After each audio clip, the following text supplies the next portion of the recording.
안녕하십니까. 머니 톡톡 세금 톡톡의 김대기 교수입니다.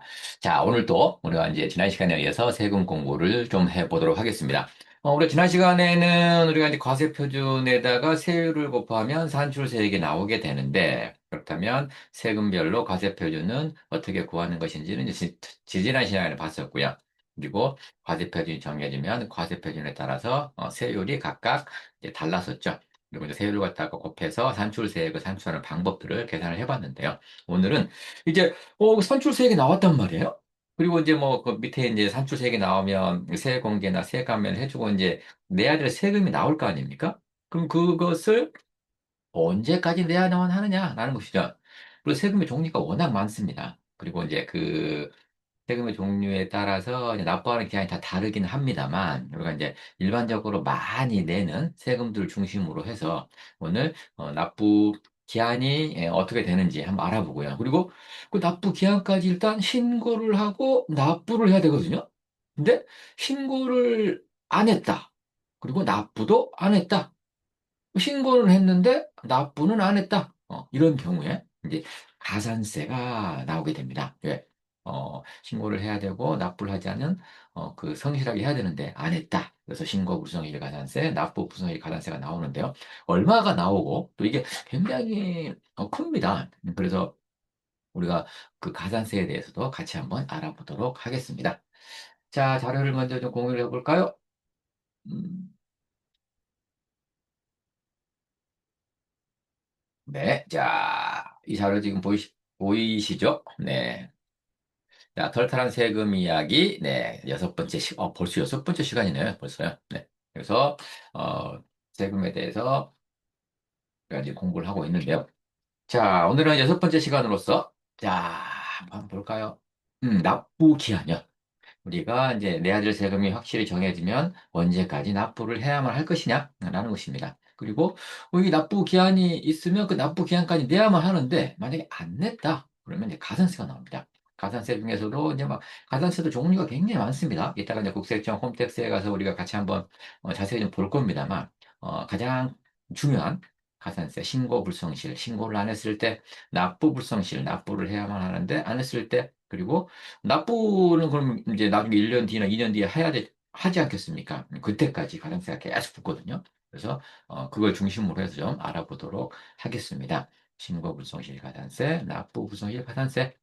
자, 그러면 자, 세금의 종류는 워낙 많기 때문에요. 그걸 이제 다 할 수는 없을 것 같습니다. 그래서 요 굵직굵직한 것만 우리가 자주 접하는 세금들에 대해서만 좀 살펴볼 겁니다.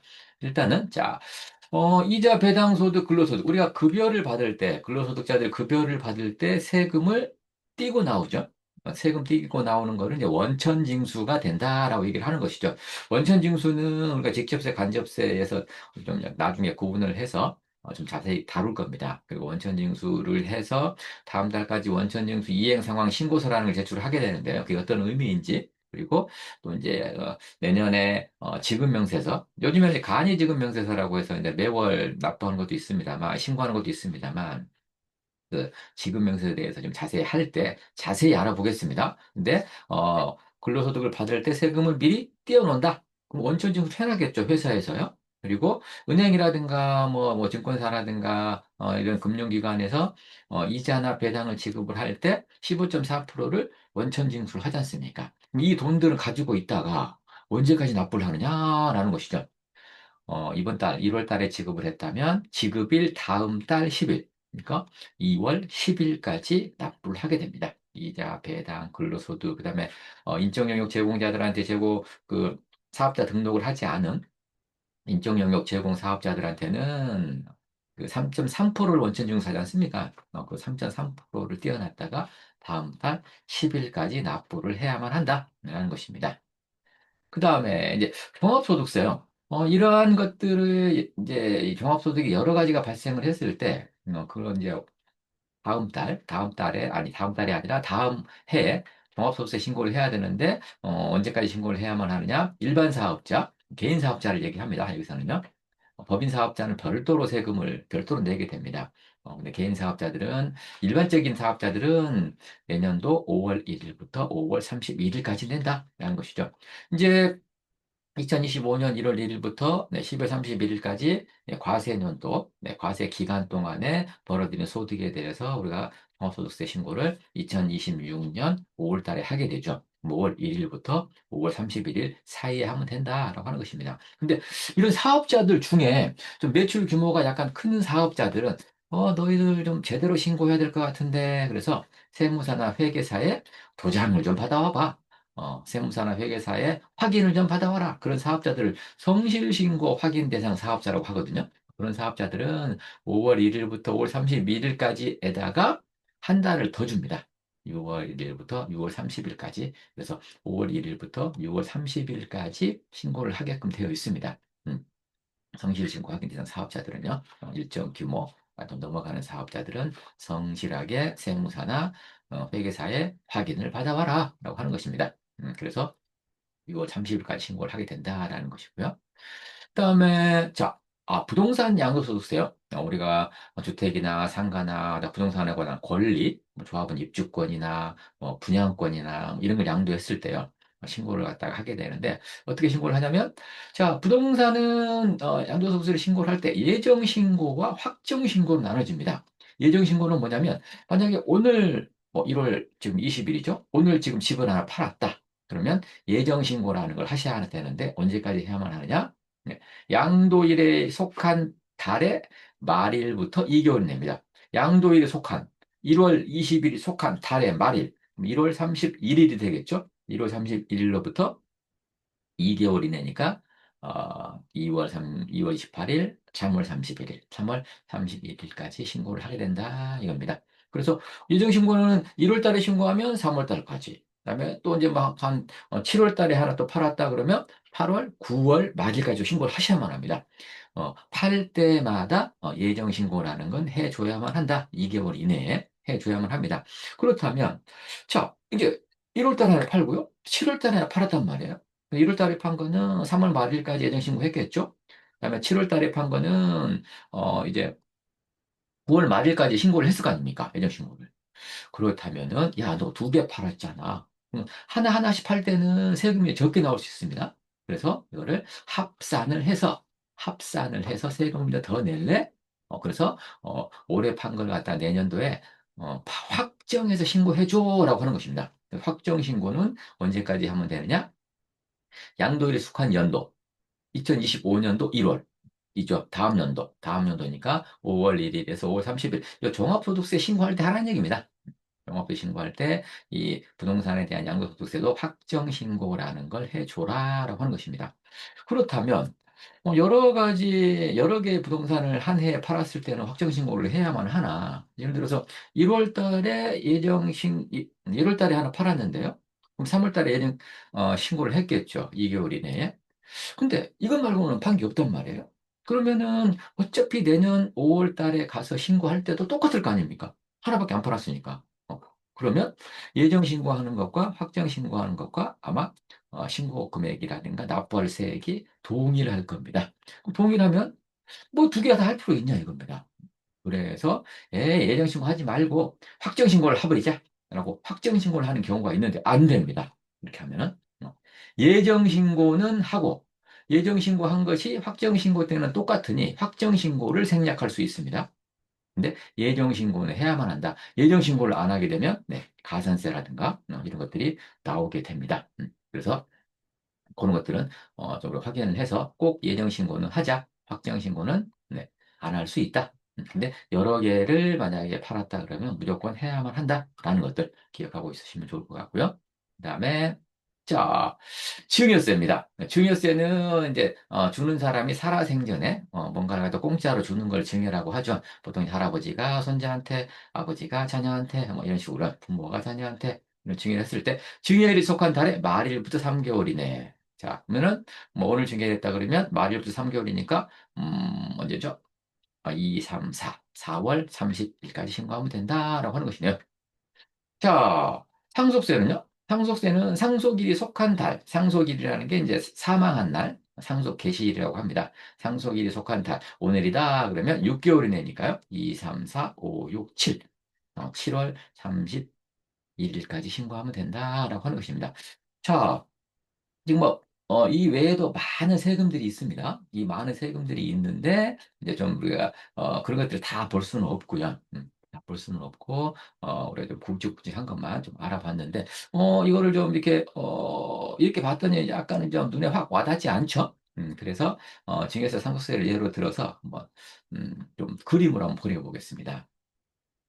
자, 증여세 상속세는 3개월 이내 속한 달의 말일부터 3개월 이내 상속은 속한 달의 말일부터 6개월 이내라고 그랬죠. 네. 자, 그렇다면 보겠습니다. 자, 3월 31일부터 4월 30일 사이, 그러니까 뭐 4월 1일이나 4월 5일이나 4월 28일이나 아무 때나 4월 달에 예를 들어서 증여를 했다라고 한다면 증여일이 속한 달, 4월 달의 말일로부터죠. 말일로부터 4월 30일로부터 3개월 이내니까 네. 자, 5월 31일, 6월 30일, 7월 31일이 3개월이 딱 되는 달이네요. 그래서 7월 31일까지 신고를 하면 된다 이겁니다. 증여세 납부 기한은 4월 1일 날 증여했다고 해서 7월 1일이 되는 게 아니라 7월 31일이다. 그래서 4월 28일 날 증여한다 하더라도 7월 31일이다 라고 하는 것입니다. 이렇게 붙이면 되겠고요. 상속도 어떻습니까? 속한 달, 상속 개시일에 속한 달의 말일부터 6개월이 되니까요. 자, 4월 달에 상속 개시가 됐다라고 한다면 6개월이니까요. 어떻게 됐습니까? 5월 31일, 6월 30일, 7월 30일, 8월 30일, 9월 30일 이렇게 가겠죠. 그래서 1, 2, 3, 4, 5, 6, 10월 31일까지 신고 납부하면 된다라고 하는 것입니다. 그래서 아까 우리가 그 예정 신고할 때 달의 말일부터 2개월 이내에 한다라는 것도 이렇게 생각을 하시면 될 것 같습니다. 자, 그러면 증여세를 이 3개월 안에 7월 30일까지 내야만 하고요. 상속세를 10월 30일까지 내야만 하는데, 만약에 안 냈다, 라고 한다면, 이제 가산세가 나옵니다. 가산세 종류가 굉장히 많이 있습니다. 그리고 이제 이 원천징수에 대해서 다음 달 10일까지 내야 되는 가산세는 약간 이거하고는 약간 다릅니다. 그렇지만 일반적으로 가장 큰 가산세, 일반적으로 가장 많이 우리가 좀 간과해서는 안 되는 가산세 두 가지를 얘기를 해보겠습니다. 그리고 좀 자세한 거는 이따가 이제 우리 국세청이 좀 들어가서 이러이러한 가산세가 있구나라는 걸 좀 한번 볼 텐데요.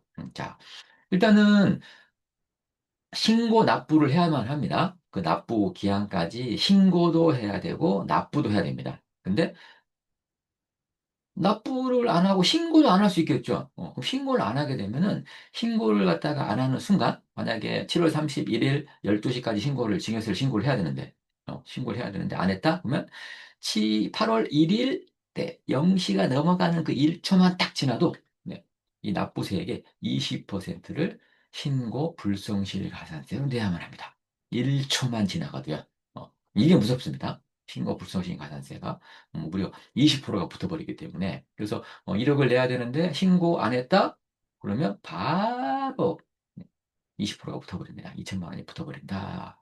라고 하는 것입니다. 그리고 신고를 갖다가 하고 나서 납부도 해야만 합니다. 납부 기한까지. 그래서 신고, 납부 기한이라고 했는데, 납부도 안 했다. 그러면 납부 불성실. 이제 요즘에는 이제 불성실이라는 말 대신에 납부를 지연했다라고 해서 납부 지연 가산세라는 걸 붙이는데요.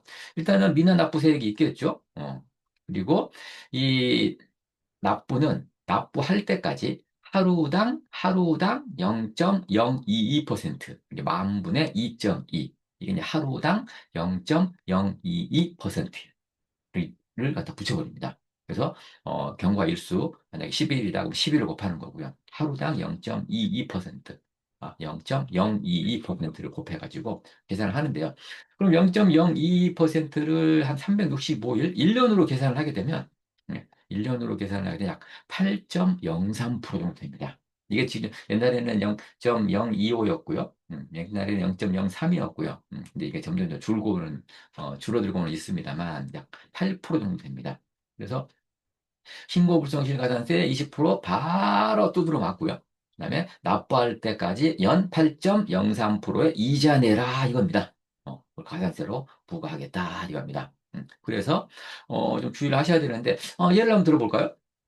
납부세액을 1억 원이라고 가정을 해볼게요. 납부세 1억 원인데, 만약에 이게 뭐 1월 말일까지 내야만 한다. 라고 했는데, 1월 말일까지 안 냈다. 그러면 1월 말일, 1월 31일이 딱 지나는 순간, 2월 1일, 네, 이 1초라도 확 지나는 순간, 일단 신고 불성실 가산세가 2천만 원이 붙습니다. 왜? 1억 원에 20%니까요. 신고 불성실 가산세가 2천만 원이 붙고요. 그 다음에 이제 납부 불성실 가산세는 어떻습니까? 날짜별로 달라지겠죠. 신고 불성실 가산세 날짜와 상관없습니다.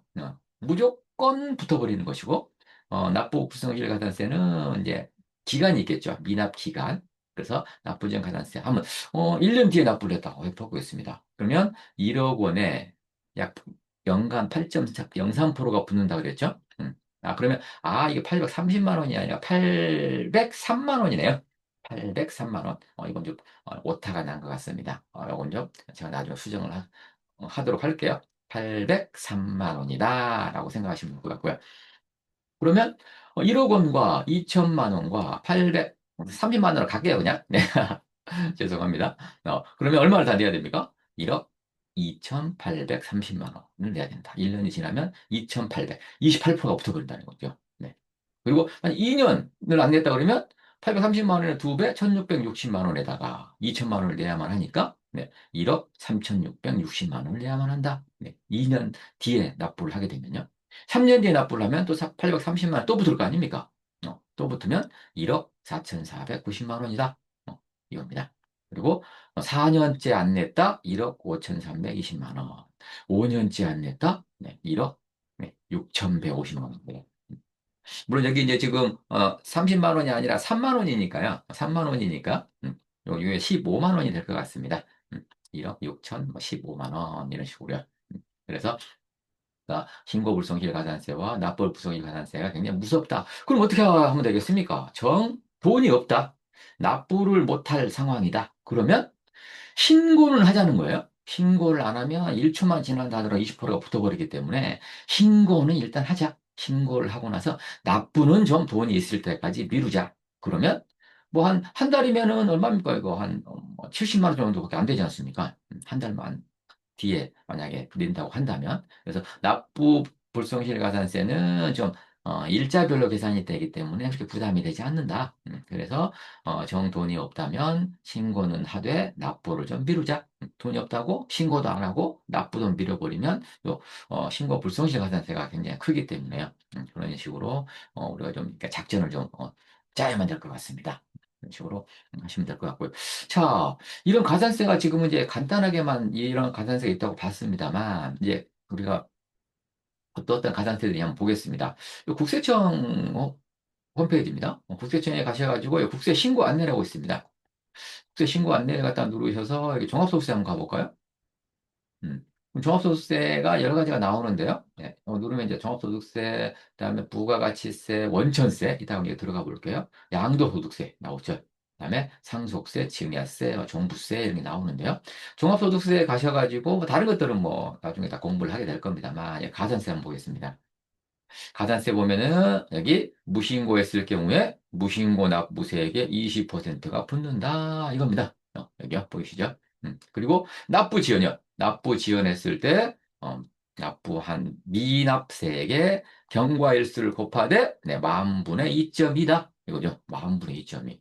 그리고 많은 거 있으면 또 과소 신고할 수도 있겠죠. 다 내야 되는데 적게 냈다거나 그런 것들이 있겠죠. 장부를 안 냈다거나 지급 명세서를 갖다가 불성실하게 보고를 했다거나 많습니다. 이렇게. 근데 가장 중요한 거 무신고와 납부, 불성실 이 두 개를 봤다라고 하는 것이고요. 음, 우리가 원천세는 좀 아까 좀 다르다고 말씀드렸습니다. 원천세는 가산세가 어떻게 붙냐면 이렇게 붙습니다. 원천징수 관련 가산세는 미납세액이 일단 3%가 붙고요. 거기에다가 이제 하루당 0.022% 해서 경과 일수를 곱해서 합해서 내게 된다. 근데 이거는 50% 이내로 내게 된다라고 하는 것인데요. 그래서 약간 좀 다르다. 원천세는 가산세가 좀 다르다라고 생각하시면 될 것 같고요. 그 다음에, 근로소득도 마찬가지고요. 네. 사업소득도 마찬가지고, 자, 그 다음에, 양도소득세 한번 볼까요? 양도소득세도 지금 여기 가산세가 있겠죠. 음, 그래서 신고불성실 가산세, 뭐 단순 무신고다 그러면 20%가 붙는다. 고 납부지연 가산세도 마찬가지. 여기 나오죠. 만, 오늘 이제 10만 분의 22로 되어 있네요. 만 분의 2.2. 그다음에 하루당 0.022%다라고 하는 것들 여기서 볼 수가 있겠죠. 그다음에 쭉 내려가 볼까요? 상속세 한번 볼까요? 상속세도 아마 가산세가 있을 겁니다. 상속세 가산세도 여러 가지 많죠. 근데 일반 무신고는 20%다. 부정하게 무신고를 했다 그럼 40%다. 탈세나 이런 걸 하기 위해서요. 40%까지 붙을 수가 있기 때문에 그리고 납부 지연 가산세는 다 똑같죠. 이자율은 똑같다라고 보시면 될 것 같습니다. 증여세도 마찬가지입니다. 증여세도 뭐 상속세하고 거의 뭐 대동소이합니다. 대동소이하고요. 일반 무신고로 네, 20% 납부 지연 이거 보시면 될 것 같습니다. 이런 식으로. 자, 그래서 자, 오늘은 이제 우리가 네, 이 세금에 대해서 이제 세금이 결정이 되면 그 납부를 해야만 하는데 그 납부를 언제까지 해야만 하고 그다음에 그 납부를 하지 않았을 때의 그 가산세가 굉장히 크다라는 것을 같이 좀 봤었습니다. 그래서 납부 기한 안에 그 신고 납부하는 게 가장 좋습니다. 그게 절세하는 길입니다. 세금을 내지 않는 거예요.